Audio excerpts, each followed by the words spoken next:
오늘 수요예배에 하나님께서 우리에게 주신 말씀은 마태복음 7장 7절에서 12절까지 말씀입니다.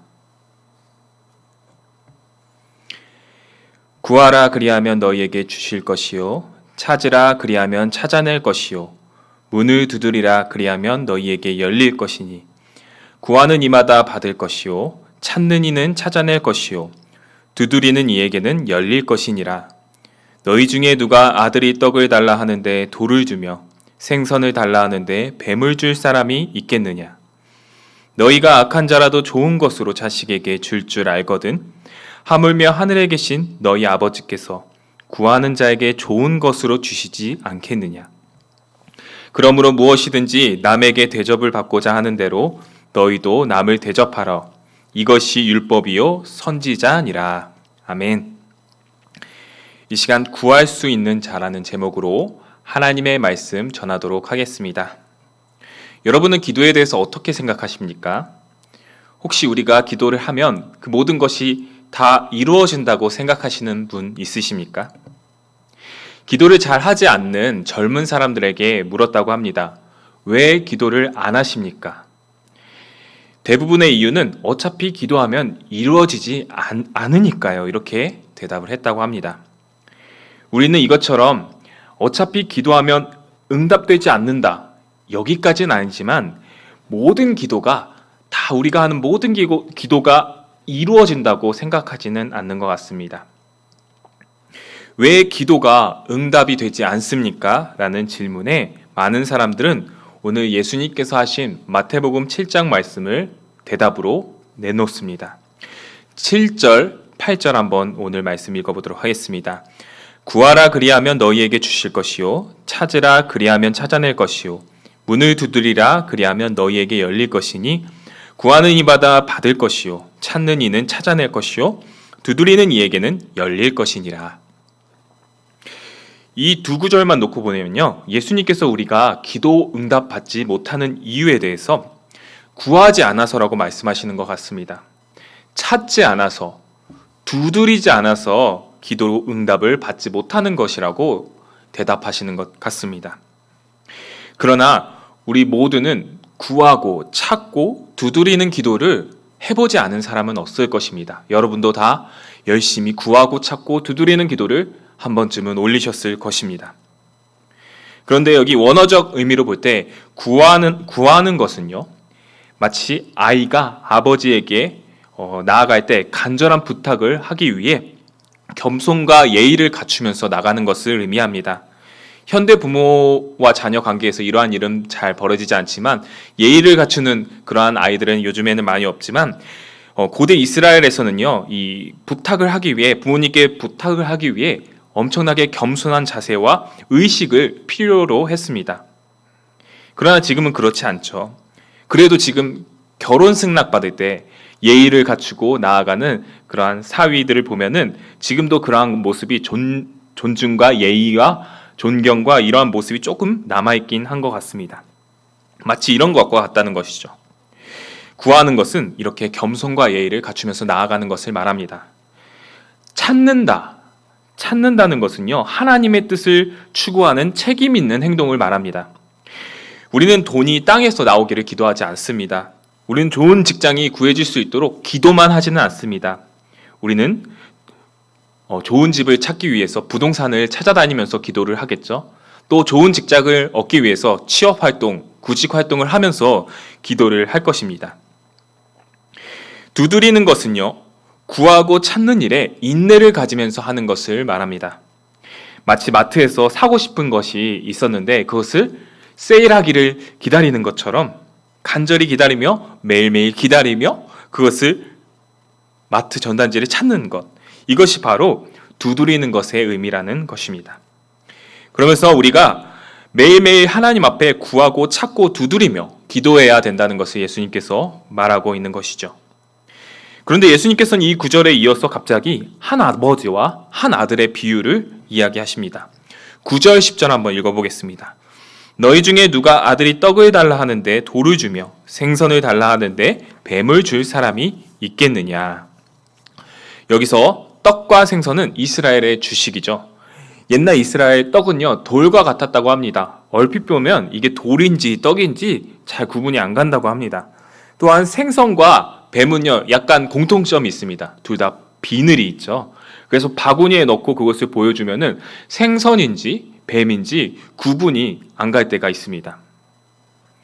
만약 아들이 떡을 달라는데 돌을 주고 생선을 달라는데 뱀을 주는 아버지가 있다면 어떨 것 같습니까?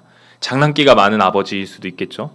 그러나 아들이 정말 지금 배고파서 죽을 지경에 이르는데, 그래서 간절히 아버지께 먹을 것 좀 달라고 이야기하는데 돌을 주고 뱀으로 장난을 치면 그 아버지는 어떤 아버지일까요? 정신이 나갔을 수도 있습니다. 나쁜 아버지일 수도 있습니다. 생선이 아니라 뱀을 주는 아버지는 정말 나쁜 아버지일 것입니다. 좋은 아버지는요, 자녀가 돌을 달라고 해도 떡을 주고, 또한 독사를 달라고 하는 아들에게 생선을 주는 것이 진정한 아버지, 착한 아버지일 것입니다.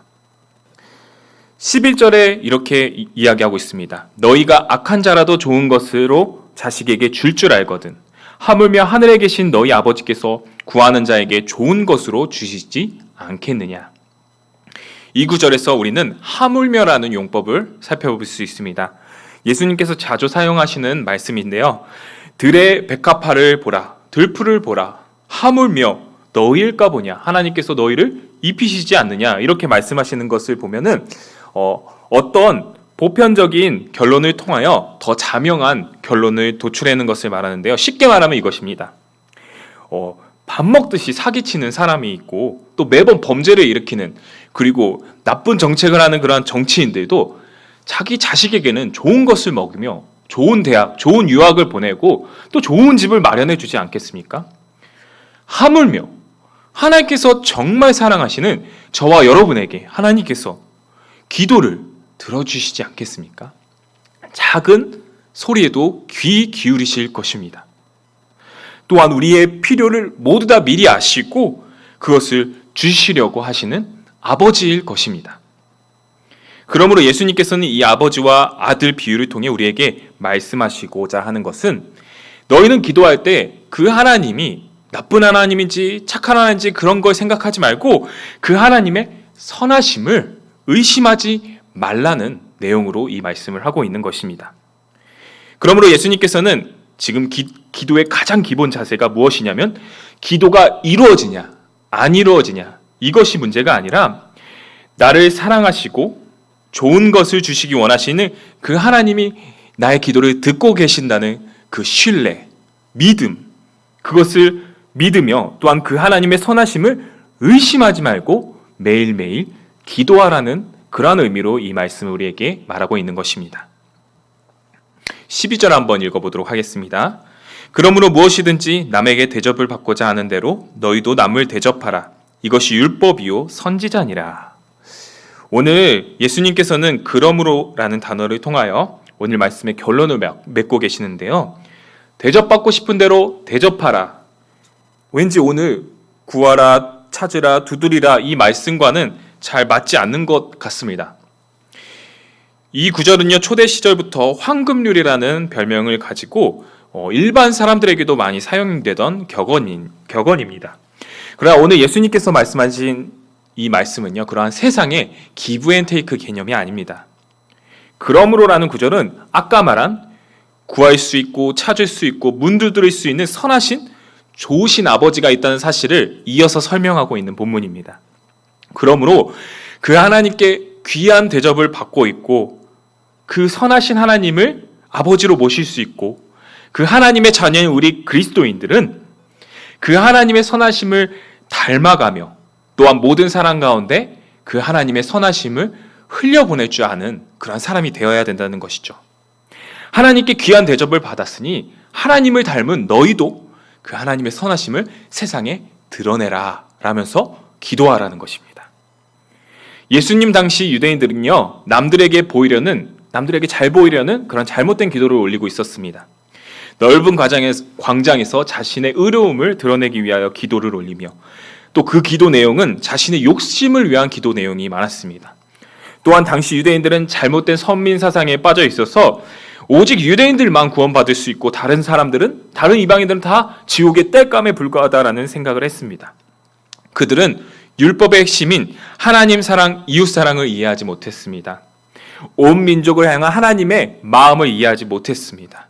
이러한 유대인들처럼 우리는 혹시 나의 생각과 나의 지식으로 제안하는 하나님, 나의 방법과 나의 의식대로 하는 신앙생활, 나만 생각하는 그러한 기도의 생활을 하고 있지 않나 우리 자신을 돌아보았으면 좋겠습니다.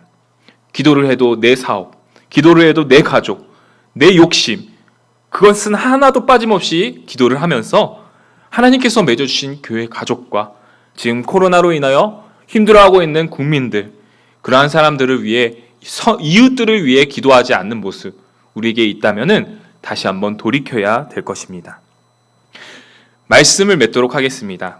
사랑하는 연희교회 성도 여러분, 이 어려운 시기에 더욱더 기도에 힘쓰는 우리 연희교회 되시길 바랍니다.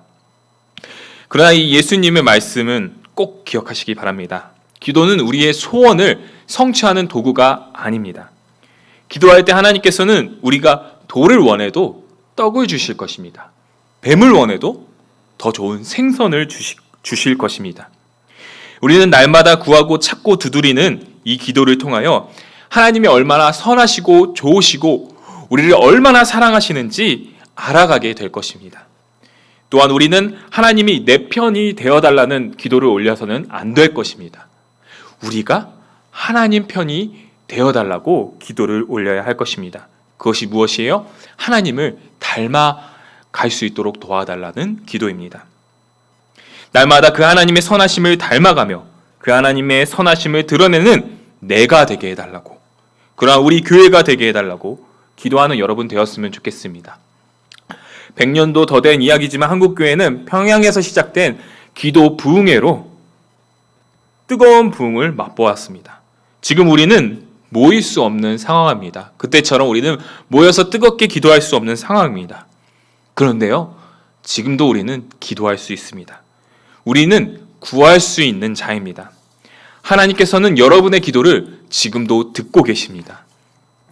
이방 땅에서 매일 창문을 열고 성전을 향하여 기도했던 다니엘의 기도처럼 지금 여러분이 계신 그곳이 구하면 구할 수 있고 찾으면 찾을 수 있고 문 두드리면 문 두드릴 수 있는, 그리고 그것을 듣고 계시고 선하시고 좋으신 하나님께서 나를 항상 지켜보시고 그 기도에 응답하여 주실 것을 생각하며 그러한 기도를 올리는 그런 기도의 장소가 여러분의 장소가 되기를 주님의 이름으로 간절히 소망합니다. 날마다 기도에 힘쓰는 우리 연희교회 되시길 주님의 이름으로 간절히 소망합니다. 다 같이 기도하시겠습니다. 하나님, 기도할 수 있는데 우리는 염려하고 걱정하고 있습니다. 주님, 우리가 모일 수 없다고 기도에 힘쓰지 못한다고 하는데, 그러나 우리가 사실은 기도할 수 있었음을 고백합니다. 주님, 우리가 다시 한번 구하고 찾고 두드리는 기도를 하게 하여 주시옵소서. 나를 사랑하시고 나에게 늘 좋은 것을 주시기를 원하시며 가장 좋은 길로 우리를 인도하시는 그 하나님의 선하심을 믿고 신뢰하며 나아가는 우리 모든 연희교회 권속들 되게 하여 주시옵소서. 그리하여 우리를 향한 하나님의 마음을 알고 이 나라, 이 교회를 향한 하나님의 마음을 알고 느끼며 그 하나님의 뜻을 따라 살아갈 수 있는 우리 연희교회 모든 연희 가족들 될 수 있도록 주님 인도하여 주시옵소서. 이 모든 기도의 참 뜻을 알려주신 우리 구주 거룩하신 예수님의 이름으로 기도드리옵나이다. 아멘.